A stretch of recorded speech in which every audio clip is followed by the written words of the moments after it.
ಇವತ್ತು ನಾನು ಈ ವಿಡಿಯೋನಲ್ಲಿ ಸೇವಿಂಗ್ಸ್ ಬಗ್ಗೆ ಒಂದು ಇಂಪಾರ್ಟೆಂಟ್ ವಿಷಯ ಹೇಳ್ತೀನಿ.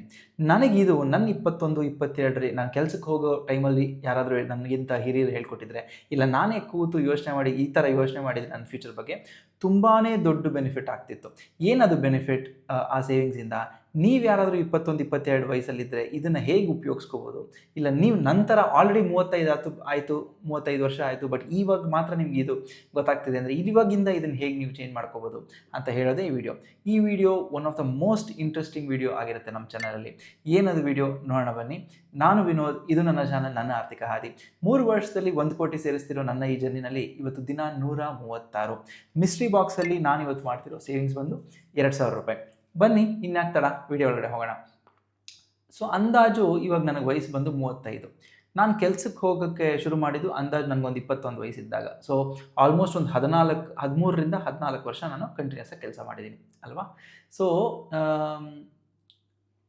ಮಧ್ಯ ನಾವೇನು ಮಾಡ್ತೀವಿ, ಕೆಲ್ಸಕ್ಕೆ ಹೋದ್ಮೇಲೆ ಮನೇಲಿ ಏನಾದರೂ ಫಂಕ್ಷನ್ ಬರುತ್ತೆ, ದುಡ್ಡು ಖರ್ಚು ಮಾಡ್ತೀವಿ, ಇಲ್ಲ ಚಿಕ್ಕ ಚಿಕ್ಕ ಇನ್ವೆಸ್ಟ್ಮೆಂಟ್ ಮಾಡ್ತೀವಿ, ಸ್ವಲ್ಪ ದುಡ್ಡು ವೇಸ್ಟ್ ಮಾಡಿಬಿಡ್ತೀವಿ, ಒಂದು ಚಿಕ್ಕ ಸೈಟ್ ತೊಗೋತೀವಿ, ಮಾರ್ತೀವಿ, ತಿರ್ಗಾ ಏನೋ ತೊಗೋತೀವಿ. ಆ ಥರ ತುಂಬ ವಿಷಯದಲ್ಲಿ ಚಿಕ್ಕ ವಯಸ್ಸಿಂದನೇ ಲೋನ್ ಮಾಡ್ಕೊಂಡ್ಬಿಡ್ತೀವಿ ಅಲ್ವಾ. ಸೊ ಲೋನ್ ಮಾಡ್ಕೊಂಡಾಗ ಚಿಕ್ಕ ವಯಸ್ಸಿಂದ ಏನಾಗುತ್ತೆ, ನಿಮ್ಮ ಸಂಬಳದಲ್ಲಿ ಫುಲ್ ಹೊರಟೋಗುತ್ತೆ. ಬಟ್ ನಿಮ್ಗೆ ಲೋನ್ ತೀರ್ಬೋದು, ಒಂದು ಆಸ್ತಿ ಸ್ವಂತ ಆಗ್ಬೋದು, ಇಲ್ಲ ಯಾವ್ದಾದ್ರು ನೀವು ಅಂದ್ಕೊಂಡ್ರೆ ಫಂಕ್ಷನ್ ಮಾಡ್ಬೋದು, ಇಲ್ಲ ನೀವು ಬೈಕ್ ತೊಗೊಂಡಿರ್ಬೋದು, ಇಲ್ಲ ಕಾರ್ ತೊಗೊಂಡಿರ್ಬೋದು.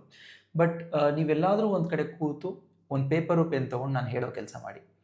ಸ್ಟಾರ್ಟಿಂಗಿಂದ ನೀವು ಎಷ್ಟು ವರ್ಷ ಆದರೂ ಕೆಲಸ ಮಾಡಿರಿ, 10 ವರ್ಷ, 2 ವರ್ಷ, 1 ವರ್ಷ, ನಿಮ್ಮ ಸಂಬಳ ಎಷ್ಟಿದೆಯೋ ಅದರಲ್ಲಿ ಏನಾದರೂ ಮಾಡಿ ನಮ್ಮದಲ್ಲ ಅಂತ ಒಂದು 20-30% ನೀವು ಸೈಡಲ್ಲಿ ಎತ್ತಿಟ್ರೆ ಅದು ಒಂದು 14, ಇವಾಗ ನನ್ನ ಕೇಸಲ್ಲಿ 14 ವರ್ಷ ನಾನು ಕೆಲಸ ಮಾಡಿದ್ದೀನಿ ಅಲ್ವಾ. ಆ 14 ವರ್ಷ ಆದಮೇಲೆ ಆ ದುಡ್ಡು ಎಷ್ಟಾಗಿರುತ್ತೆ ಅಂತ ನೀವು ಚೆಕ್ ಮಾಡಿ ನೋಡಿದ್ರೆ, ನೀವು 14 ವರ್ಷ ಆದಮೇಲೆ ಚಿಕ್ಕ ಚಿಕ್ಕ ಎಮರ್ಜೆನ್ಸಿಗೆ ಆಲ್ಮೋಸ್ಟ್ ಒಂದು 20 ಲಕ್ಷ, 30 ಲಕ್ಷ, 50 ಲಕ್ಷದ ತನಕ ಬೇಸ್ಡ್ ಆನ್ ನಿಮ್ಮ ಸಂಬಳದ ಮೇಲೆ ಹೋಗುತ್ತದು. ನೀವು ಬ್ಯಾಂಕ್ಗೆ ಹೋಗೋ ಅವಶ್ಯಕತೆಯೇ ಇರಲ್ಲ. ನಿಮ್ಮ ದುಡ್ಡಲ್ಲೇ ನೀವು FD ಅಂತ ಇಟ್ಟು ಅದ್ರ ಮೇಲೆ ಲೋನ್ ತೊಗೋಬೋದು, ಇಲ್ಲ ಮ್ಯೂಚುವಲ್ ಫಂಡ್ಸ್ ಹಾಕಿದರೆ ಮ್ಯೂಚುವಲ್ ಫಂಡ್ಸ್ ಮೇಲೂ ಲೋನ್ ಸಿಗುತ್ತೆ.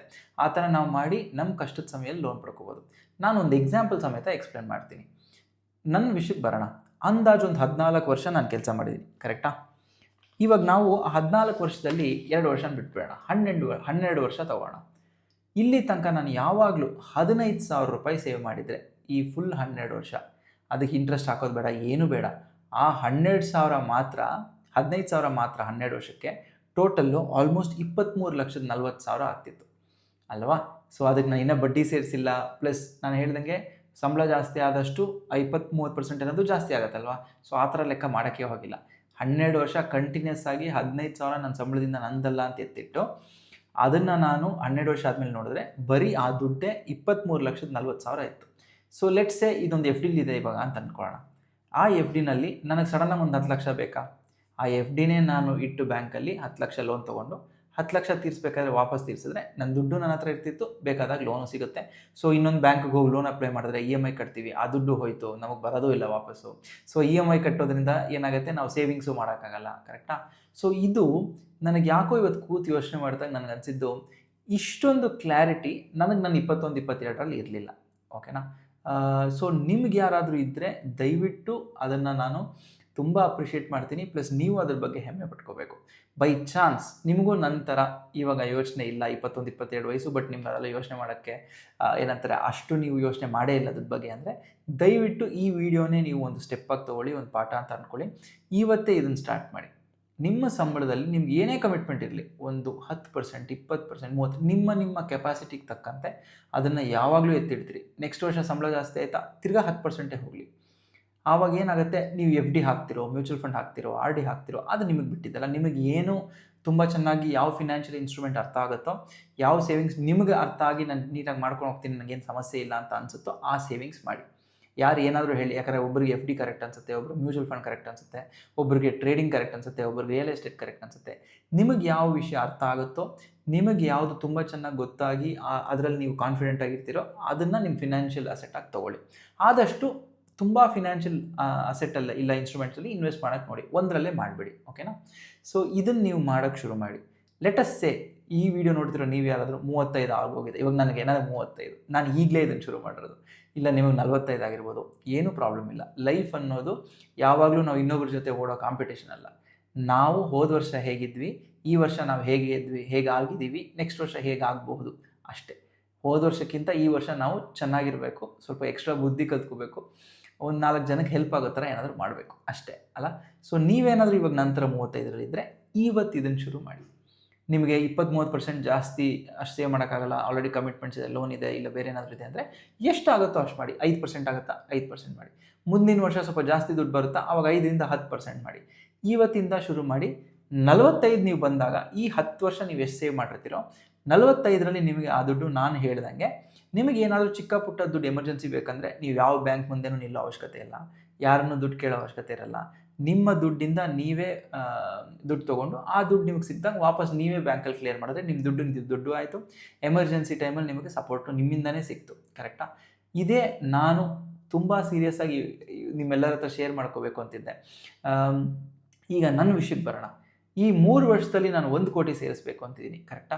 ನನ್ನ ಉದ್ದೇಶನೂ ಇದೆ. ಯಾವಾಗ ಇನ್ನು 3 ವರ್ಷ ಆದಮೇಲೆ 1 ಕೋಟಿ ಸೇರುತ್ತೋ ಆವಾಗ ನಾನೇನು ಮಾಡ್ಬೋದು, ನನಗೆ ಏನೇ ಆ ಥರ ಅವಸರ ಇದ್ರೂ ಆ 1 ಕೋಟಿನಲ್ಲಿ ನನಗೆ ಬೇಕಾಗಿರೋ ಲೋನ್ ತೊಗೋತೀನಿ, ನನಗೆ ತಿರ್ಗಾ ದುಡ್ಡು ಸಿಗ್ತಾ ವಾಪಸ್ ಕಟ್ತೀನಿ. ಸೊ ದಟ್ EMI ಭಯ ಇಲ್ಲ, ಬೇರೆ ಏನಿಲ್ಲ. ನನ್ನ ದುಡ್ಡನ್ನಿಟ್ಟು ನಾನು ದುಡ್ಡು ತೊಗೋತೀನಿ. ಇಲ್ವಾ ಏನಾದರೂ ಒಂದು ಚಿಕ್ಕ ಪುಟ್ಟ ದುಡ್ಡು ಬಂದರೆ ಅದರಲ್ಲಿ ಎತ್ಕೋತೀನಿ. ಸೊ ಆ ಥರ ಪ್ಲ್ಯಾನ್ ಮಾಡೋದಕ್ಕೆ ನಾನು ಮಾಡ್ತಿರೋದು.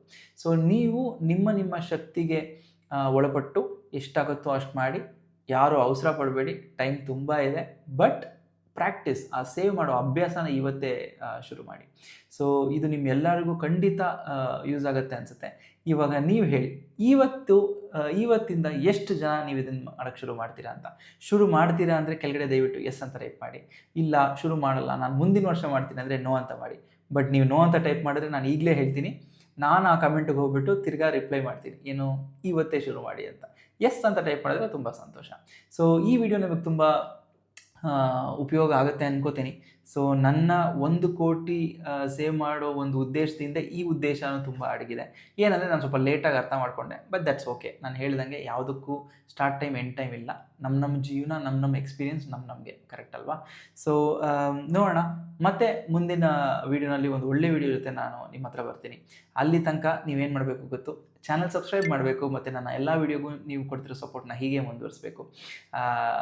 ಮತ್ತು ನನ್ನ ಜರ್ನಿ 3 ವರ್ಷದಲ್ಲಿ 1 ಕೋಟಿ ಸೇವ್ ಮಾಡೋ ಜರ್ನಿನಲ್ಲಿ ನೀವು ನನ್ನ ಜೊತೆ ಬಂದು ಈ 3 ವರ್ಷನೂ ಹೇಗೆ ಹೋಗುತ್ತೆ ಅಂತ ನೋಡಬೇಕು ಅನ್ನೋದೇ ನನ್ನ ಆಸೆ. ಓಕೆ, ಇಷ್ಟೊತ್ತು ನಾನು ಯಾವಾಗಲೂ ಹೇಳೋ ಥರ ನಿಮ್ಮ ಟೈಮ್ನ ನನಗೋಸ್ಕರ ಕೊಟ್ಟು ಈ ವಿಡಿಯೋ ನೋಡೋದಕ್ಕೆ ತುಂಬ ಸಂತೋಷ. ನಾನು ವಿನೋದ್, ಇದು ನನ್ನ ಚಾನಲ್, ನನ್ನ ಆರ್ಥಿಕ ಹಾದಿ. ನಮಸ್ಕಾರ.